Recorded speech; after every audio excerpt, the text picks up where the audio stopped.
विद्यार्थी मित्र, माझ्या या यूट्यूब चॅनलमध्ये आपणा सर्वांचं स्वागत। मित्र हो, मी डॉक्टर किशोर जगताप, माजी प्राचार्य श्रीमती सी के गोयल महाविद्यालय पुणे। आपण या ठिकाणी डिस्कस करीत आहोत नॅशनल एलिजिबिलिटी टेस्ट म्हणजेच नेट आणि state eligibility test that is SET या परीक्षेच्या संदर्भातील MCQ म्हणजेच मल्टिपल चॉईस क्वेश्चन कसे असू शकतात यावर एकंदरीत या नेट आणि सेट एक्झामिनेशनवर जर आपण विचार केला तर निश्चितपणे आपल्याला दिसून येईल की त्यामध्ये 10 टॉपिक आहेत आणि त्यातला पहिला टॉपिक जो आहे तो म्हणजे बिझनेस एन्व्हायरमेंट। मागील व्हिडिओमध्ये आपण बिझनेस एन्व्हायरमेंट पार्ट 1 त्या ठिकाणी पाहिलेला होता। आज आपण त्याचा पुढचा भाग म्हणजे बिझनेस एन्व्हायरमेंट पार्ट 2 पाहणार आहोत। विद्यार्थी मित्र हो, एकंदरीत या पार्ट 2 मध्ये आपण जो भाग पाहणार आहोत तो बिझनेस एन्व्हायरमेंट मधला उर्वरित भाग। कारण युनिट 1 मध्ये बिझनेस एन्व्हायरमेंट आणि इंटरनॅशनल बिझनेस असे दोन विषय एकत्रितपणे केलेले आहेत। आपण प्रत्येक भाग त्या ठिकाणी स्वतंत्र पाहणार आहोत। जसं बिझनेस एन्व्हायरमेंट स्वतंत्र पाहणार आहोत, इंटरनॅशनल बिझनेस स्वतंत्र पाहणार आहोत, FDI स्वतंत्र पाहणार आहोत आणि रिजनल इकॉनॉमिक इंटिग्रेशन आणि इंटरनॅशनल इकॉनॉमिक इन्स्टिट्यूशन हे 5 वेगवेगळ्या प्रकारे भाग पाहणार आहोत। त्यातला आपला पहिला भाग आता चालू आहे तो म्हणजे बिझनेस एन्व्हायरमेंट। त्यातला पहिला पार्ट आपण मागील व्हिडिओमध्ये पाहिलेला आहे। आज आपण दुसरा पार्ट पाहणार आहोत। विद्यार्थी मित्रांनो, जर तुम्हाला माझा व्हिडिओ आवडला तर लाईक करा, त्याचप्रमाणे आपल्या सर्व मित्रांना हा व्हिडिओ शेअर करा आणि ज्यांनी आतापर्यंत चॅनल सबस्क्राइब केलेलं नसेल तर निश्चितपणे चॅनलला सबस्क्राइब करा, त्यामुळे तुम्हाला येणारे व्हिडिओ त्याचं नोटिफिकेशन प्राप्त होऊ शकेल। माझी स्वतःची वेबसाईट आहे, फेसबुक पेज आहे, इंस्टाग्राम आहे आणि व्हॉट्सअप आहे। तर या सर्वांच्या लिंक माझ्या डिस्क्रिप्शन बॉक्समध्ये दिलेल्या आहेत, तुम्ही त्या फॉलो करू शकता आणि येणारे अपडेट्स जाणून घेऊ शकता। मित्रहो, या नेट सेटच्या संदर्भात प्रश्न कसे असू शकतात याचा आढावा आपण या व्हिडिओमध्ये घेत आहोत। त्यातला पहिला प्रश्न आपण घेणार आहोत, which of the following element determine economic environment of a country. Option तुम्हाला त्या ठिकाणी 4 दिलेले आहेत।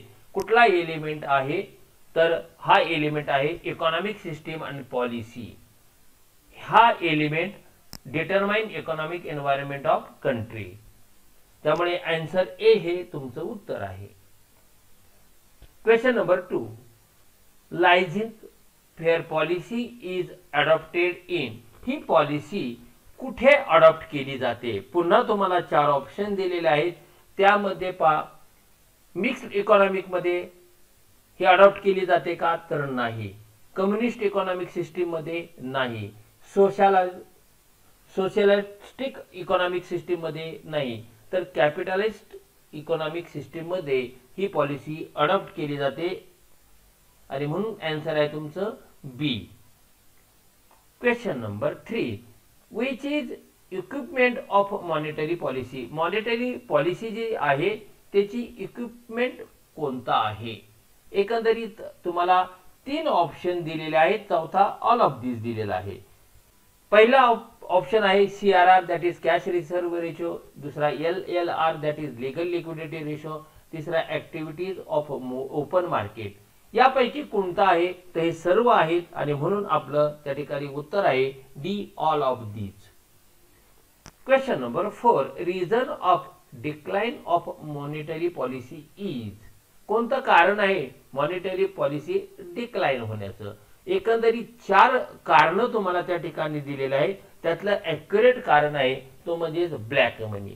फ्लो ऑफ ब्लॅक मनी हा त्या ठिकाणी इम्पॅक्ट करतो मॉनिटरी पॉलिसीवर आणि म्हणून रिझन आहे flow of black money that is C. Question number 5, which of the following is not identified as an element of the mega environment. पहा, नॉट आयडेंटिफाइड असं त्या ठिकाणी म्हटलेलं आहे, त्यामुळे ऑर्गनायझेशनल कल्चर हे त्या ठिकाणी असं आहे की जे not identified as an element of the mega environment. Technical factor, legal, political situation आणि सोशियो कल्चर हे सगळे आयडेंटिफाईड एलिमेंट्स आहेत मेगा इन्व्हायरमेंटचे. त्यामुळे आन्सर आहे ए.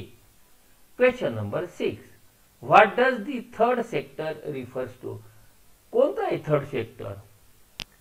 तर त्यामध्ये प्रामुख्याने service sector, voluntary sector, technological sector आणि SMES म्हणजे small and medium size entrepreneurs किंवा एंटरप्राइजेस. तर यामध्ये प्रामुख्याने बी जे आहे व्हॉलेंटरी सेक्टर हे थर्ड सेक्टर म्हणून त्या ठिकाणी मानलं जातं. उत्तर आहे B. Question number 7. Organisation can adopted to environmental fluctuations by. पुन्हा तुम्हाला त्या ठिकाणी 7 क्वेश्चन मध्ये 4 ऑप्शन दिलेले आहेत. त्यामध्ये फोरकास्टिंग हे आहे ते प्रामुख्याने organisation can adopted to environmental fluctuation by forecasting आणि म्हणून आन्सर आहे तुमचं C. Question number 8. A multinational corporation is defined as. कशाला म्हणायचं मल्टीनॅशनल कॉर्पोरेशन? जे corporation carrying out operation in more than one country is a multinational corporation. So answer is A. Question number 9. The competition which satisfy a particular category of desire is. पुन्हा तुम्हाला त्या ठिकाणी 4 option दिलेले आहेत. त्यातलं generic competition हे option correct आहे.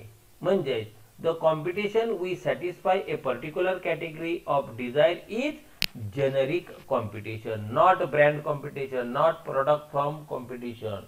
ते that is B, generic competition. Question number 10. The transfer of asset from public sector to private sector is referred to as. पहा, पब्लिक सेक्टर मधून प्रायव्हेट सेक्टर मध्ये जर असेट ट्रान्सफर होत असेल तर त्याला काय म्हटलं जातं? तर त्याला प्रायव्हेटायझेशन असं म्हटलं जातं आणि म्हणून आन्सर आहे C. Question number 11. Government promotion of e commerce adoption is an example which environment factor. तर पॉलिटिकल फॅक्टर हा त्यामध्ये प्रामुख्याने महत्वाचा आहे. तो इफेक्ट करतो आणि म्हणून त्या ठिकाणी आपल्याला समजता येईल government promotion of e commerce adoption is an example of environmental factor. कोणता? तर political environment factor. That is D. Question number 12. A joint venture is always a type of. कोणत्या टाईपचं आहे जॉईंट व्हेंचर? पुन्हा तुम्हाला त्या ठिकाणी 4 ऑप्शन दिलेले आहेत. त्यामध्ये स्ट्रॅटेजिक अलायन्स हे त्याचं आन्सर आहे. म्हणजे joint venture is always a type of strategic alliance आहे आणि म्हणून option A is the answer. Question number 13. Which of the following service is not covered under consumer protection act. कोणती service आहे? 4 service दिल्या आहेत. Architecture, lawyer, teacher आणि doctor. यापैकी consumer protection act under कोणती येत नाही? तर टीचर सर्व्हिस जी आहे ती येत नाही आणि म्हणून तुमचं उत्तर आहे B, the service of teacher. Question number 14. A central consumer protection council establish by the central government. इथे सोपा प्रश्न आहे. C, central government. Question number 15. The government enacted the Consumer Protection Act in. कधी तो त्या ठिकाणी सुरू केलेला आहे, लागू झालेला आहे? तर 1986 साली तो लागू झालेला आहे आणि म्हणून आन्सर आहे डी, 1986. म्हणजे पहा, कंझ्युमर प्रोटेक्शन ऍक्ट 1986 असं त्याचं नाव आहे. Question number 16. CSR stand for. त्याचा फुल फॉर्म काय आहे CSR चा? तर कॉर्पोरेट सोशल रिस्पॉन्सिबिलिटी हा त्याचा फुल फॉर्म आहे. कॉर्पोरेट सोसायटी नाही, रिप्रेझेंटेटिव्ह नाहीये आणि म्हणून सोसायटी रिप्रेझेंटेटिव्ह त्यामध्ये कुठेही शब्द नाहीये. म्हणून आन्सर आहे corporate social responsibility, that is A. Question number 17. A suitable and dynamic political environment. पहा, 2 सुटेबल आणि डायनॅमिक. काय political environment is indispensable for. कशासाठी आहे? पुन्हा तुम्हाला 4 त्या ठिकाणी दिले. तर हे त्या ठिकाणी इनडिस्पेन्सेबल आहे फॉर बिझनेस ग्रोथ साठी आणि म्हणून ऑप्शन आहे बी उत्तर. Question number 18.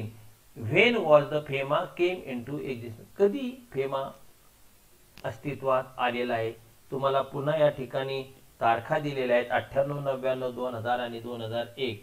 तर फेमा म्हणजे फॉरेन एक्सचेंज मॅनेजमेंट ऍक्ट, तो लागू झाला जून 2000 साली आणि म्हणून उत्तर आहे सी.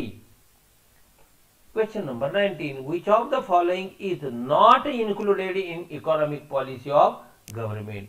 त्या 4 घटकापैकी कोणता घटक इन्क्लूड नाही इकॉनॉमिक्स पॉलिसी गव्हर्नमेंटच्या ज्या आहेत त्यामध्ये. तर इंडस्ट्रियल पॉलिसी ही त्यामध्ये इन्क्लूड नाही म्हणून ऑप्शन ए त्याचं उत्तर आहे. आणि 20वा प्रश्न आहे तो म्हणजे which of the following are sources of ethics. तर रिलिजन, कल्चर आणि फॅमिली सिस्टीम हे सगळे त्या ठिकाणी सोर्सेस आहेत एथिक्सचे आणि म्हणून उत्तर आहे आपलं डी, ऑल ऑफ दीज. विद्यार्थी मित्रांनो, आपण या ठिकाणी business environment and international business हा जो काय पहिला युनिट किंवा विषय किंवा चॅप्टर जो आहे त्याचे 2 भाग आपण त्या ठिकाणी पाहिलेले आहेत. याच युनिट किंवा टॉपिकचा 3रा भाग आपण पुढील व्हिडिओमध्ये त्या ठिकाणी पाहणार आहोत. 2 भाग आपण बिझनेस एन्व्हायरमेंटचे पाहिलेले आहेत. आता आपण पाहणार आहोत तो म्हणजे पुढील भाग इंटरनॅशनल बिझनेस यावरील व्हिडिओ. तर निश्चितपणे पूर्ण व्हिडिओ पाहायला चुकू नका आणि येणारा व्हिडिओ निश्चितपणे पहा. विद्यार्थी मित्रांनो, जर तुम्हाला व्हिडिओ आवडला असेल तर निश्चितपणे लाईक करा.